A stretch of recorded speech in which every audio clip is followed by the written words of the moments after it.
depend on it. I'm just telling you right now, out that window, it is gloomy out there.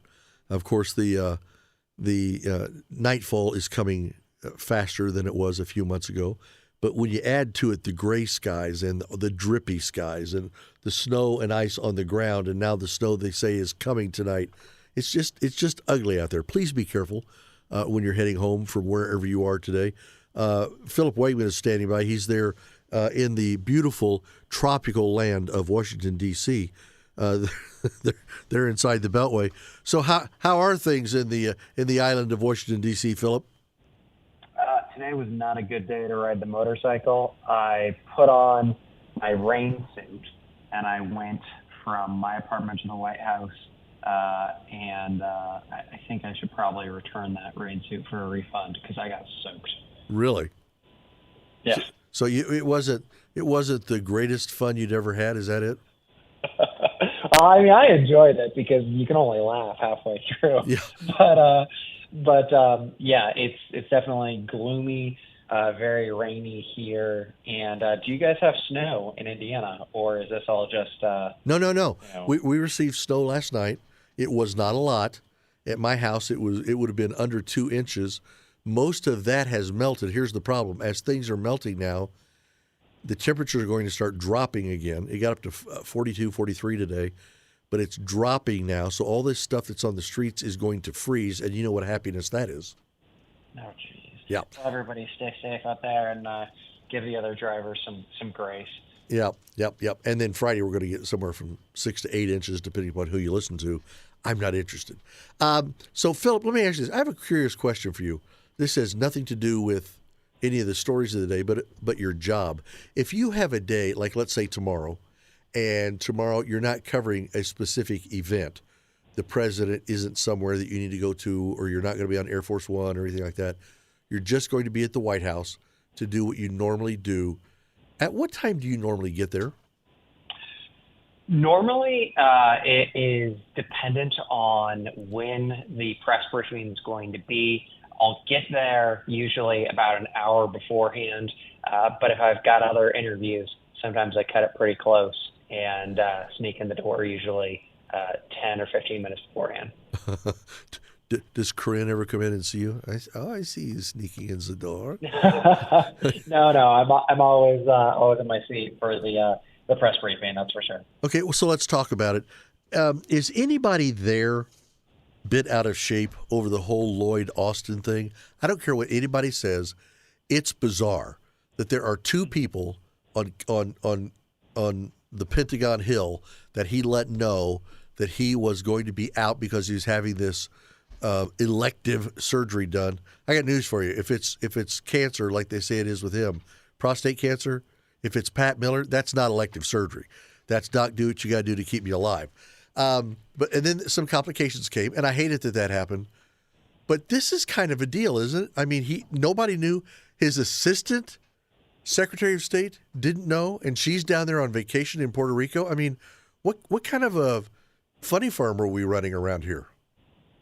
This was absolutely an embarrassment for the White House, and this is not something that the president expected. I think that the timeline here is actually pretty important, and what we have learned, what we've been able to piece together through different statements and different memos is that early in December, Defense Secretary Lloyd Austin had a prostate cancer diagnosis.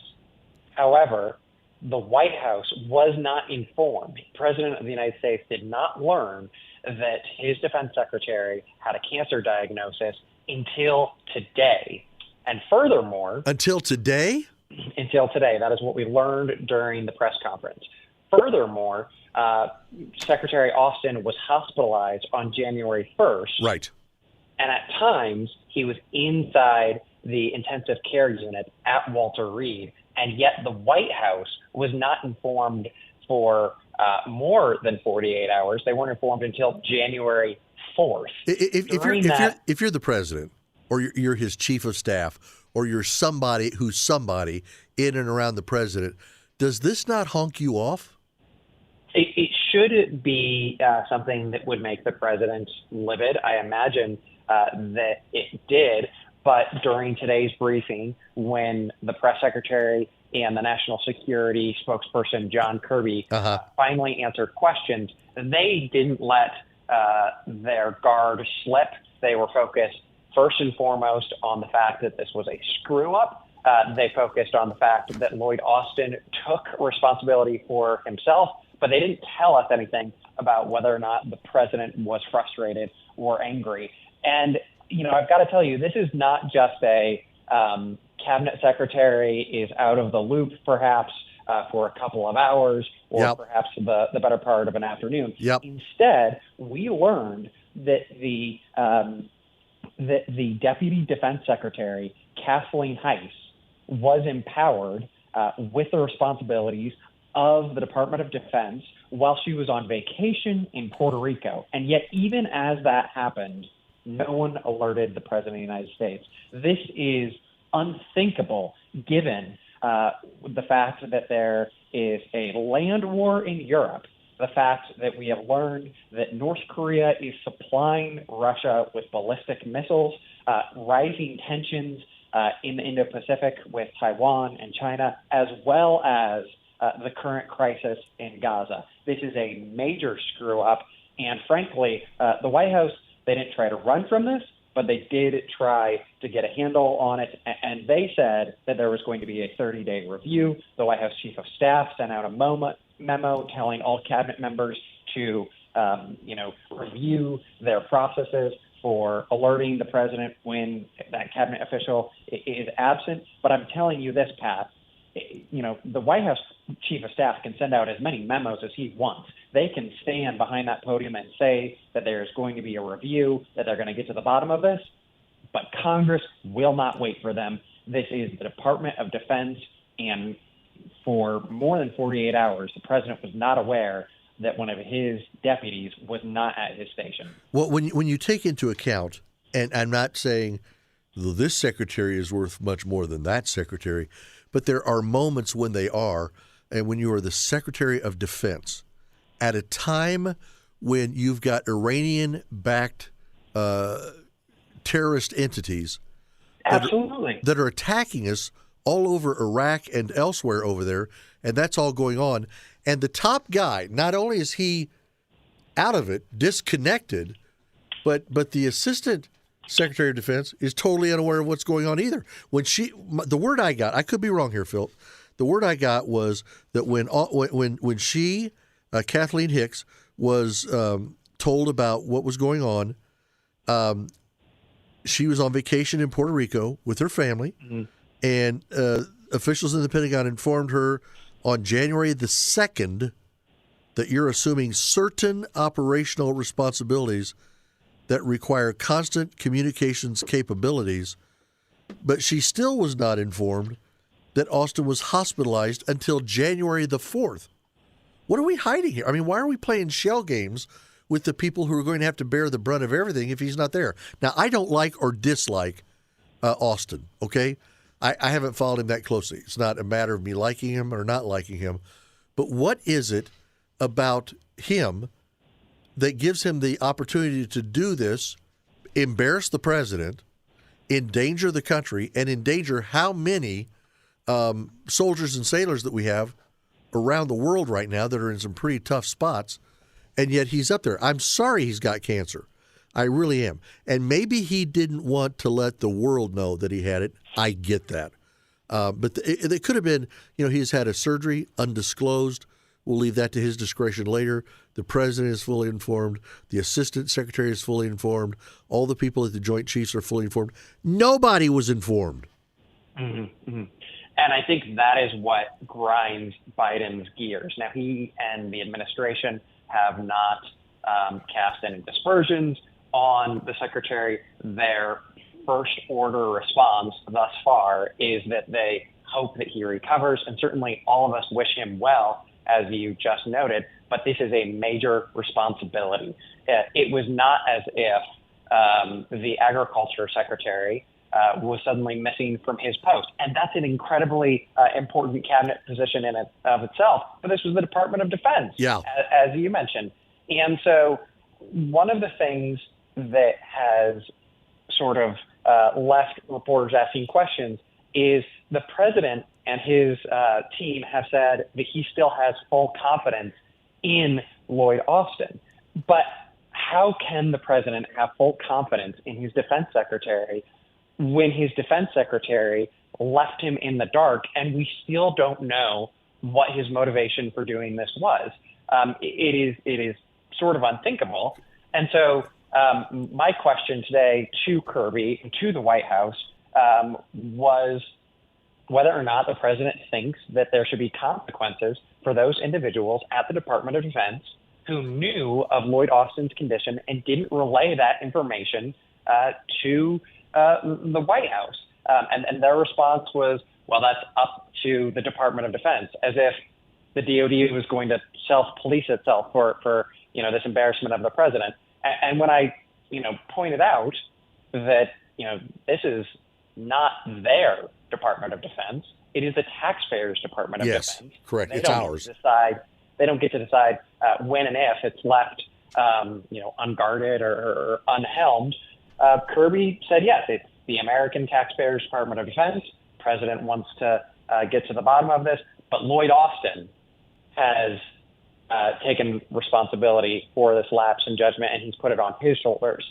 Problem is, again, he can take all the responsibility he wants, but Congress is going to be very, very persnickety in their analysis of whether or not, as you pointed out, there was a break in the chain of command, and heaven help us if U.S. soldiers, sailors, and Marines were at any time placed in a less than favorable position because of this absence. Yeah, because should something happen, if Iran-backed forces had really started pressing our troops on the ground in and around Iraq, or some of them that are even there in Israel, who was there to pull the shots, to say, okay, here's what we need to do, let's go? Who's going to call the Joint Chiefs together? There was nobody there that could do it. The Joint Chiefs didn't know what was going on with him. I love this one line that I got in an AP story, Philip, and it said, according to public statements, Biden spoke with Austin on the phone on Sunday. Okay, well now, if he was in there for his original procedure on the 22nd of December, if he went back in with difficulties, and he went into with those difficulties on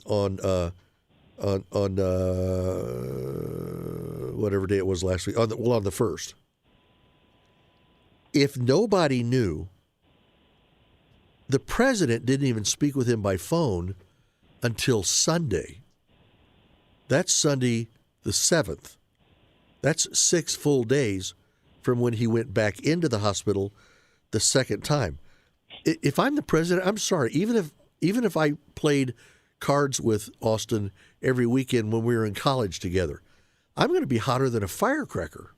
Mm-hmm. And we're left to speculate at this point what the president's reaction is. Certainly, they see this as a mistake. They are not avoiding that. But even if you assume the most innocuous of explanations that Secretary Austin didn't want to put upon his team or put upon the administration, and he thought that this was relatively minor, he still had a responsibility to tell his team what the situation was so that his deputies could assume the responsibilities and that they all could be in a position where they could fulfill their duties to the best of their abilities. And right now, the White House, they don't have a fulsome picture of what's going on. The president was in the dark. Jake Sullivan, his national security advisor, was in the dark. This is pretty startling. I mean, we've seen other situations in the past where you have cabinet members who, have health difficulties, who have, had some tragic circumstances, but there's always been a continuity of government. And this lapse, I'm struggling to find a historical example to, compare it to right now. This is pretty remarkable. Well, and look, at a time when Iranian generals are being killed in certain situations in going back and forth with our military, I'm just telling you, if there was a way that Tehran or Beijing or Moscow if they knew then what we know now, Philip, there is no doubt that something pretty horrible could have happened. Certainly. And, even during peacetime, this would be a controversy, and certainly there would be consequences. But because of all of the situations that we've laid out, things that we've seen in the headlines for months and years now at this point, it only makes this lapse that much worse. I think it's going to take the White House and the administration some time to dig themselves out of this hole. But again, Congress, they're going to have their say as well. Yep, and it's going to be ugly. Philip, time's gotten away from us. Listen, thank you very much, sir. I appreciate you as always. We'll hook it up again next week and talk, all right? Hey, thank you, sir. Yep, from RealClearPolitics, right there, the White House correspondent for them at the White House, Philip Wegmann, and we're always glad to have him on Tuesdays. Back with more straight ahead. We're just minutes away from the top of the news at the bottom of the hour with Derek Decker, and we'll do it right here on WOBO 92.3 FM and 1190 AM. Podcasts by Federated Media.